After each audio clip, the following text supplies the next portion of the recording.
अस्सलाम वालेकुम everyone, welcome back to the Unity game development series की पिछली वीडियो में हमने एक सिंपल स्पॉनिंग सिस्टम बनाया था जो कि कुछ सेकंड्स के बाद एक फ्रूट ऑब्जेक्ट एक रैंडम पोजीशन पे स्पॉन कर रहा था। हमने बेस लॉजिक तैयार कर दिया जिससे हमारा जो स्पॉनर है वो कुछ सेकंड्स के बाद एक रैंडम पोजीशन सेलेक्ट करता है एंड देन उसके ऊपर एक फ्रूट ऑब्जेक्ट स्पॉन कर देता है। अब इस करंट सिस्टम में कुछ इश्यूज़ हैं। पहला इशू ये है कि भाई अभी हम एक कोरोटीन यूज़ कर रहे हैं स्पॉनिंग के लिए और उसका इशू अभी हमें नहीं है, लेकिन फर्दर डाउन द लाइन जब हम एक डिफ़िकल्टी सिस्टम बनाएँगे तो उसके अंदर ये इशू आ जाएगा। जब हमें एक ऐसा सिस्टम चाहिए, एक ऐसा लॉजिक चाहिए जिससे हम जैसे-जैसे गेम की जो टाइम है इंक्रीज़ हो, प्लेयर जब खेल रहा है उसका टाइम इंक्रीज़ हो जाए, तो हमारी डिफ़िकल्टी इंक्रीज़ हो और यानी कि जो ऑब्जेक्ट्स उनके बीच में जो स्पॉन का टाइम है वो थोड़ा होता जाए। एंड देन उसके बाद दूसरा हमारा इशू जो ये है वो है कि भाई हमारे पास इस गेम में 3 तरह के ऑब्जेक्ट्स हैं। हमने उन 3 तरह के ऑब्जेक्ट्स को स्पॉन करना है, अभी हमारे पास सिर्फ़ एक ही स्पॉन हो रहा है। यानी हमें कोई ऐसा लॉजिक लगाना है यहाँ पे कि भाई हम डिफरेंट ऑब्जेक्ट्स बता सकें कि भाई डिफरेंट टाइप से ऑब्जेक्ट्स हैं और उनको हमने डिफरेंट प्रोबेबिलिटी की बेस पे, डिफरेंट चांस की बेस पे स्पॉन करना है। फॉर एग्जांपल गेम के स्टार्ट में हमारे पास हेल्दी फ्रूट ज़्यादा स्पॉन हो रहा है ताकि प्लेयर जो है उसको स्कोर ज़्यादा मिल सके एंड जैसे-जैसे डिफ़िकल्टी इंक्रीज़ हो तो हमारे पास अनहेल्दी फूड की क्वांटिटी इंक्रीज़ हो जाए और उसके अलावा पावर अप्स की क्वांटिटी भी इंक्रीज़ हो जाए। तो अब इसको हैंडल करने के लिए सबसे पहले हम अपने स्पॉनर की लॉजिक को अपडेट कर लेते हैं। तो स्पॉनर की लॉजिक अपडेट करने के लिए हम यूनिटी पे वापस जाते हैं, ठीक है? मैंने विजुअल स्टूडियो पे अपना स्पॉन कंट्रोलर की स्क्रिप्ट को ओपन कर दिया है, ठीक है? अब हमें यहाँ पे भाई ये चीज़ हमारी बिल्कुल ठीक चल रही है, हमें टाइम बिटवीन स्पॉन का कोई इश्यू नहीं है, सही है? हम एक प्राइवेट फ्लोट बना लेते हैं, time past since last spawn, ठीक है? पिछली स्पॉन के दरमियान और अभी जो टाइम है उसके बीच में कितना टाइम पास हो गया, ठीक है?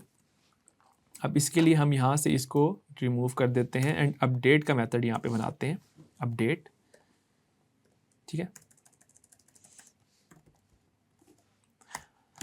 और अपडेट का मेथड बनाने के बाद हम यहाँ पे लिखते हैं भाई if time past since last spawn is greater than time between spawn, ठीक है?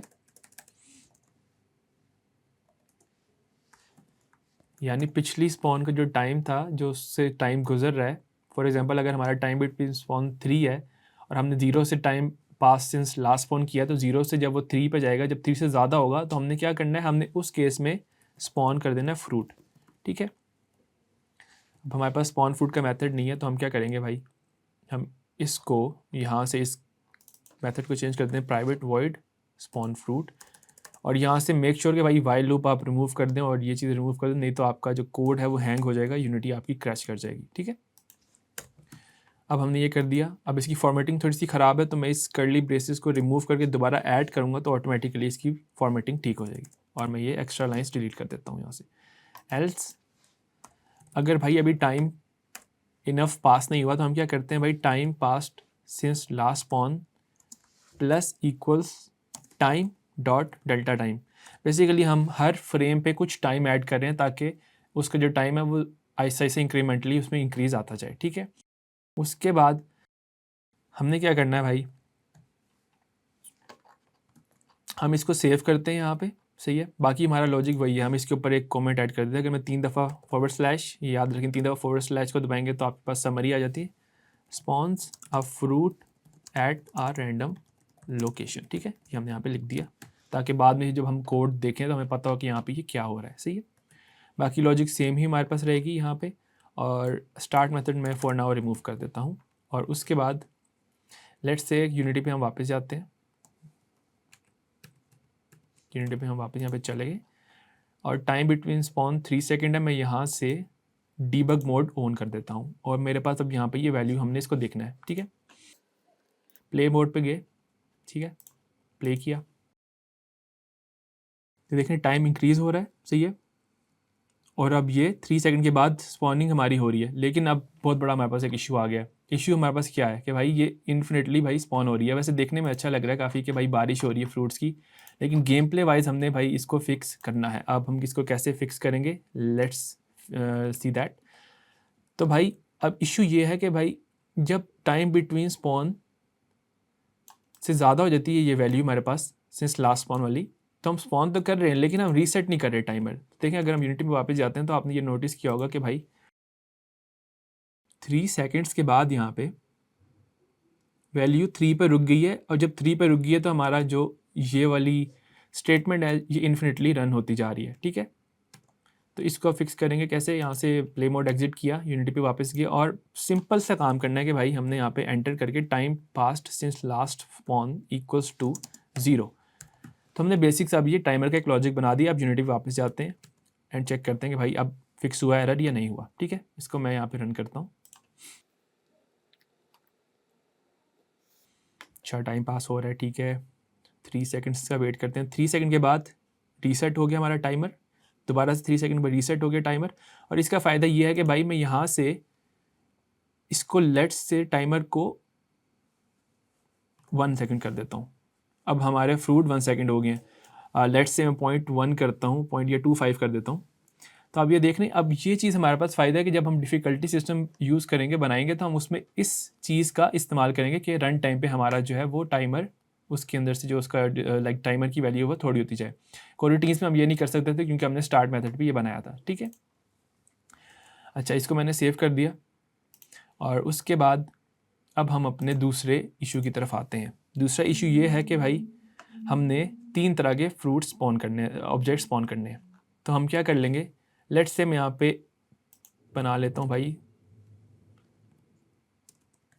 लेट्स से फॉर नाउ हम पहले एक अरे यूज़ करते हैं। मैं एक अरे बना रहा हूँ फॉलोइंग ऑब्जेक्ट्स का, ठीक है। फॉलोइंग ऑब्जेक्ट्स का अरे बना दिया मैंने, और स्पॉन करने से पहले मैं क्या करता हूँ भाई, यहाँ पे लिखता हूँ game object following object to spawn. हमने एक रैंडम ऑब्जेक्ट सेलेक्ट करना है, किस तरह से कि हम फॉलोइंग ऑब्जेक्ट्स के अरे में, फॉलोइंग ऑब्जेक्ट्स के अरे में उसको इंडेक्स से हम एक्सेस करेंगे। हमने C# में देखा था कि भाई इंडेक्स से कैसे एक्सेस कर सकते हैं। और हमें एक रैंडम वैल्यू चाहिए, रैंडम के लिए रैंडम डॉट रेंज का हम फंक्शन यूज़ करते हैं, 0 और फॉलोइंग ऑब्जेक्ट्स डॉट लेंथ, यानी कि अगर 3 ऑब्जेक्ट्स हैं तो उसकी वैल्यू हमारे पास 0 से ले के 1 और 2, जो कि हमारी वैल्यू होती है ना मैक्सिमम वैल्यू, वो बेसिकली इंक्लूड नहीं होती हमारी रैंडम कैलकुलेशन में। तो यानी कि 0 से लेके हमारे पास 2 तक वैल्यूज़ यहाँ पे आएंगी। हमने एक रैंडम वैल्यू सेलेक्ट कर दी और हमने बस यहाँ पे कर दिया भाई फॉलोइंग ऑब्जेक्ट टू स्पॉन, ठीक है। अगर मैं यूनिटी पे वापस जाता हूँ और मैं क्या करता हूँ भाई, मैं प्रोजेक्ट में गया, यहाँ पे फॉलोइंग ऑब्जेक्ट है, मैं इसका नाम रख देता हूँ अनहेल्दी, ठीक है, फूड। और इसको यहाँ पे लेके कंट्रोल D दबाया, इसका नाम रख देता हूँ हेल्दी फूड, सही है। इसका कलर मैं चेंज कर देता हूँ, और लेट्स से इसकी शेप भी हम थोड़ी सी चेंज कर देते हैं, हम इसको हेक्सागोन बना लेते हैं, ठीक है। अब हमारे पास डिस्टिंग्विश हो गया कि भाई हेल्दी फूड इस तरह का दिख रहा है, अनहेल्दी फूड इस तरह का दिख रहा है, ठीक है। और ये स्क्रिप्ट यहाँ पे अपडेट करके रिमूव कंपोनेंट करता हूँ, और मैं यहाँ पे कह देता हूँ कि भाई आप यहाँ पे हेल्दी फूड की स्क्रिप्ट अटैच कर दो, और इसकी भी स्पीड हम 3 कर देते हैं, सही है। अब मैंने ये कर दिया। अब इसके बाद हमारे पास एक अनहेल्दी फूड का प्रीफैब है। मैं क्या करूँगा, मैं हेल्दी फूड को ड्रैग करूँगा यहाँ पे। हमें कह रहा है भाई create prefab or variant, would you like to create a new original prefab or a variant. तो भाई हम एक ओरिजिनल प्रीफैब बनाना चाह रहे हैं क्योंकि हमारे दोनों जो हेल्दी फूड और अनहेल्दी वो डिफरेंट है। तो मैं ओरिजिनल प्रीफैब बना रहा हूँ, ठीक है। और यहाँ पर मैंने इसको सेव कर दिया। अब इन दोनों को मैं रिमूव कर देता हूँ यहाँ से, और स्पॉन कंट्रोलर पे क्लिक करके हमारे पास एक अरे आ गई। अब यूनिटी में जो अरे है ना वो कुछ इस तरह से दिखती है कि भाई हमारे पास एक एरो होता है, उस पर क्लिक करें तो ये प्लस का बटन है, इसको मैं दबा के तो यहाँ पे मैं ऐसे भी कर सकता हूँ, और या तो मैं यहाँ से ड्रैग एंड ड्रॉप भी कर सकता हूँ इस जगह पे। तो हमारे पास अब ये 2 ऑब्जेक्ट्स की अरे बन गई है फॉलोइंग ऑब्जेक्ट्स की, ठीक है। अब मैं क्या करता हूँ, गेम प्ले करता हूँ। लेट्स सी कि time between spawn is 1 second, ताकि हम जल्दी से इसको चेक कर सकें।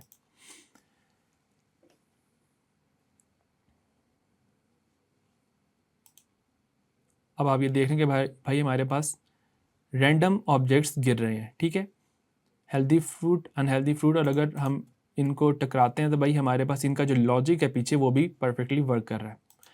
लेकिन अब इसका सबसे बड़ा इशू क्या है भाई, सबसे बड़ा इशू ये है कि ये सेम प्रोबेबिलिटी पे ही हमारे जो है ना स्पॉन हो रहे हैं। हम एक रैंडम सेलेक्ट करें, और ये रैंडम ये है कि इसमें कोई चांस नहीं है, कभी भी कोई भी स्पॉन हो सकता है, यानी कि डिफ़िकल्टी सिस्टम बनाना इसमें मुश्किल हो गया। अब हम प्रोबेबिलिटी की बात कर लेंगे, थोड़ी सी इसमें मैथ यूज़ होगी, थोड़ा सा आपको दिमाग लगाना पड़ेगा, लेकिन लॉजिक मैं आपको समझाने की कोशिश करता हूँ प्रॉपर कि भाई किस तरह से ये हो रहा है। तो लॉजिक हम इसका पहले समझ लेते हैं। लेट्स से हमारे पास 3 तरह के ऑब्जेक्ट्स हैं, एक हेल्दी फ्रूट है, एक अनहेल्दी यहाँ पे बर्गर हो गया हमारे पास, और एक हमारे पास यहाँ पे पावर अप हो गया। और लेट्स से कि भाई हम चाहते हैं कि हमारा जो एप्पल है वो हम कह रहे हैं कि भाई 50% ऑफ द टाइम स्पॉन हो, तो उसकी प्रोबेबिलिटी 50 कर देते हैं हम।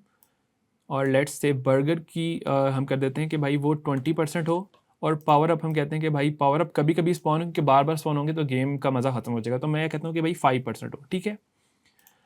अब लेट्स से कि एक हमारे पास नंबर लाइन है यहाँ पे, ठीक है, जो कि स्टार्ट हो रही है, ये वैल्यू मेरे पास स्टार्ट हो रही है 0 से, ठीक है, 0 से स्टार्ट हो रही है, और कहाँ तक जा रही है नंबर लाइन, हमने एक क्यूमुलेटिव प्रोबेबिलिटी बनानी है। हमने क्यूमुलेटिव यानी कि उसका सम करना है, तो 50 + 20 + 5 करेंगे तो ये हमारे पास वैल्यू आ जाती है 75, ठीक है।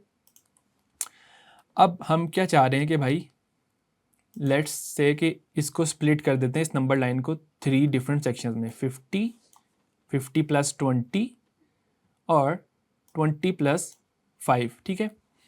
तो ये 50 हो गया, एक सेकेंड, ये हमारे पास 50 हो गया, ये 20 हो गया, और उसके बाद आगे जो है ना 75, ये उसकी आगे 5 वैल्यू, ठीक है।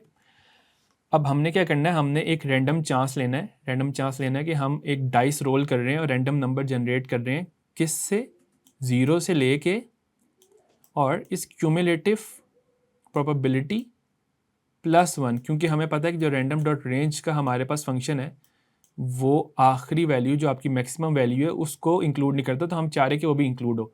एक रैंडम हमने चांस लिया, ठीक है, और रैंडम चांस लेने के बाद लेट्स से हमारी वैल्यू 35 आ गई है। अब 35 हमारी वैल्यू जो आती है वो किस पार्टीशन में लाई कर रही है, वो हमारे पास इस पार्टीशन में लाई कर रही है, जो कि बेसिकली हमारा एप्पल या फ्रूट के स्पॉन का चांस है, ठीक है। तो मैंने यहाँ पे ये प्लेस किया, यानी कि हमारे पास फ्रूट स्पॉन हो रहा है। लेट्स से इसकी वैल्यू आती है 57, ठीक है। 57 हमारे पास कहाँ पे लाई कर रही है, इस पार्टीशन के अंदर, ठीक है। तो 57 यहाँ पे लाई हो गई है, ठीक है। अच्छा, लेट्स से हमारी वैल्यू आती है भाई 71। अब 71 जो वैल्यू है वो इस पार्टीशन में लाई कर रही है, ठीक है। तो वो हम यहाँ पे जाके भाई स्पॉन कर देंगे। अब इसका फ़ायदा ये है कि भाई जैसे जैसे हम इसकी प्रोबेबिलिटी जो है वो चेंज करेंगे, फॉर एग्जांपल ये 50 की बजाय 70 होती तो हमारे पास जो इसकी रेंज थी वो इंक्रीज़ हो जाती, ठीक है। अब इसको हम यूनिटी में चेक करते हैं कि भाई हम इसको आखिर कैसे हम इम्प्लीमेंट करते हैं। तो सबसे पहले हमें डिफरेंट प्रोबेबिलिटीज़ चाहिए, तो मैं लिख देता हूँ सीरियलाइज फील्ड, और इसका नाम देता हूँ प्राइवेट फ्लोट फ्रूट चांस, ठीक है। और कंट्रोल डी से इसका मैं डुप्लीकेट बनाता हूँ, और इसका नाम रख देता हूँ भाई unhealthy, let's say unhealthy chance, ठीक है। और इसके बाद मैं पावर अप का चांस यहाँ पे लिख देता हूँ, ठीक है। पावर अप यहाँ पे मैंने लिख दिया चांस, ठीक है। अब ये मेरे पास एक चांसेस की वैल्यू आ गई। लेट्स से बाय डिफ़ॉल्ट मैं इनकी वैल्यू सेट कर देता हूँ 50F, 30F और 10F, ठीक है। ये मैंने कर दिया, इसको 5 कर देते हैं, सही है। अब हम यहाँ पे क्योंकि हमने डिफरेंट ऑब्जेक्ट्स स्पॉन कराने हैं तो हम एक अरे नहीं यूज़ करते, हम यहाँ पे सिंपल एक बना लेते हैं, हेल्दी प्रीफैब और अनहेल्दी प्रीफैब, और पावर अप जो है यहाँ पे हम कह देते हैं कि we will implement power up later, क्योंकि अभी पावर अप्स जो है वो हमने इम्प्लीमेंट नहीं किए, तो इसको हम फॉर नाउ स्किप कर देते हैं, बट ये हम यहाँ पे रहने देते हैं, ठीक है। इसकी वैल्यू हम ऐसे यहाँ पे रखते हैं, ठीक है। अच्छा, अब हमने क्या करना है, सबसे पहले हमने बनानी है भाई cumulative int cumulative chance. Cumulative chance किस तरह होगा भाई, हेल्दी, इसका नाम था fruit chance plus unhealthy chance plus power up chance.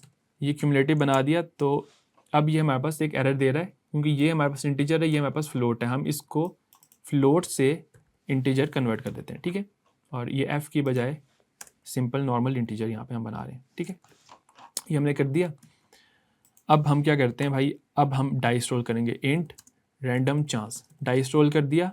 कैसे, रैंडम डॉट रेंज 0 से स्टार्ट करना है, क्यूमुलेटिव चांस +1 आपने डाइस रोल कर दिया, ठीक है।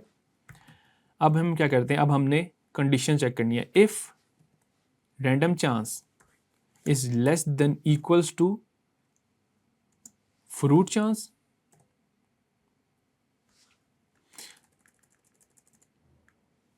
फ्रूट चांस लिख दिया हमने। अगर फ्रूट चांस से कम है क्या करो भाई, डीबग डॉट लॉग कर दो फ्रूट, ठीक है। एल्स इफ भाई अगर नहीं है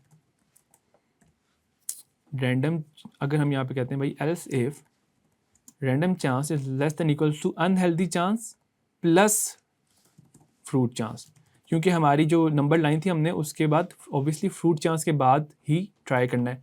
तो यहाँ पे मैं लिख देता हूँ भाई अनहेल्दी, ठीक है। एल्स अगर इन दोनों के बीच में नहीं है तो क्या होगा, एल्स में हम कर देंगे भाई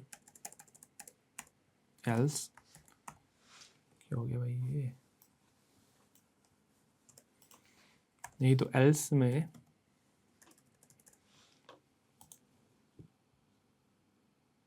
अच्छा ये मैंने एक ब्रेसेस एक्स्ट्रा डाल दिया तो मैं यहाँ पे लिख देता हूँ एल्स, और यहाँ पे मैं लिख देता हूँ debug dot log power up, ठीक है।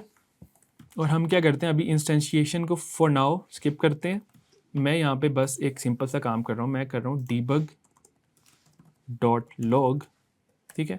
और मैं यहाँ पे एक नया तरीका आपको दिखाता हूँ कि हमने स्ट्रिंग के अंदर इंटीजर को कैसे प्रिंट कराना है।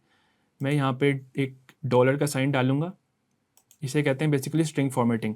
यहाँ पे मैं लिख देता हूँ भाई टोटल, टोटल हमारे पास क्या था, क्यूमुलेटिव चांस, और उसके बाद मैं कहता हूँ भाई कि करंट इज़, यहाँ पे मैं लिख देता हूँ चांस, ठीक है, रैंडम चांस। उसके बाद हम यूनिटी पे वापस जाते हैं और हम क्या करते हैं, चेक करते हैं कि भाई यूनिटी पे वापस जाते हैं और हमारे पास ये वैल्यूज़ आ गई, फ्रूट की 50, अनहेल्दी की 30 और ये 5। कंसोल पे मैं चला जाता हूँ और इसके बाद इसको 2 सेकंड्स के हम गैप से चेक करते हैं। तो हमारे पास क्या वैल्यू आई भाई, टोटल 85 हमारी थी, 50 + 30 80 + 5, करंट 42 है। अब 42 इज़ लेस देन 50 यानी कि हमारे पास फ्रूट स्पॉन हो गया, ठीक है। आगे देखते हैं, करंट 45 13, अभी हमारे पास फ्रूट ही स्पॉन होता जा रहा है। अब ये देखें, अब हमारे पास टोटल 85 थी, करंट 83 थी, यानी कि 85 हमारी टोटल और 80 थी, तो यानी कि हमारे पास पावर अप स्पॉन हो गया। तो बेसिकली हमारी प्रोबेबिलिटी अब बिल्कुल परफेक्ट यहाँ पे काम करनी शुरू हो गई है। तो हमारी जो प्रोबेबिलिटीज़ हैं वो परफेक्टली यहाँ पे काम करने शुरू हो गई। अब हमने बस क्या करना है कि यहाँ पे हमने इनको स्पॉन कर देना है। तो स्पॉन करने के लिए मैं यहाँ पे बस दोबारा से इसको कॉपी करता हूँ, इंस्टेंशिएशन को इधर मैं पेस्ट करता हूँ, इधर भी मैं पेस्ट कर देता हूँ, कमेंट्स को मैं रिमूव कर देता हूँ। और जब फ्रूट हो तो हम यहाँ पे फ्रूट, यहाँ पे आई थिंक हेल्दी प्रीफैब मैंने लिख दिया और यहाँ पे मैं लिख देता हूँ अनहेल्दी प्रीफैब, ठीक है, अनहेल्दी प्रीफैब। इसके बाद हम वापस जाते हैं यूनिटी में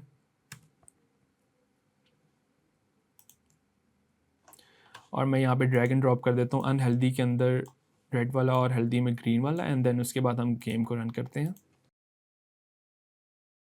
तो भाई फ्रूट स्पॉन हो रहा है और हमारे पास अनहेल्दी फूड स्पॉन हो रहा है और उसके बाद बाहर से फ्रूट और फिर फ्रूट, और आप देख रहे हैं कि भाई फ्रूट ज़्यादा स्पॉन हो रहा है और अनहेल्दी फूड कम स्पॉन हो रहा है।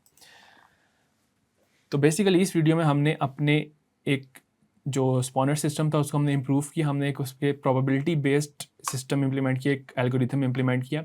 आई नो थोड़ा सा कॉम्प्लिकेटेड था, बट मैंने कोशिश किया कि भाई थोड़ा सा मैं इसको सिंप्लीफाई कर सकूँ।